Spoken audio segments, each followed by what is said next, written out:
Good evening to all.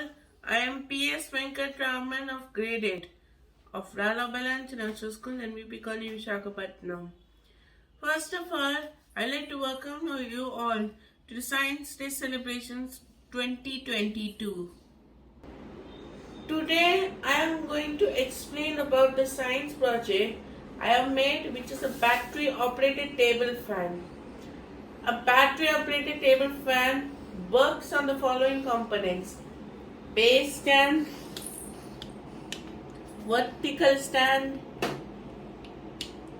electronic motor, then fan wings, and a two-way switch,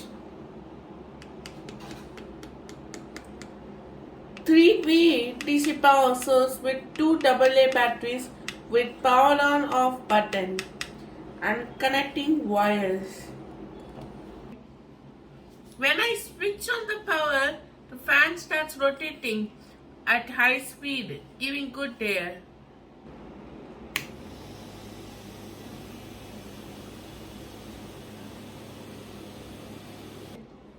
It can be used anywhere and during travel also. Thank you and wish you all a very happy Science Day.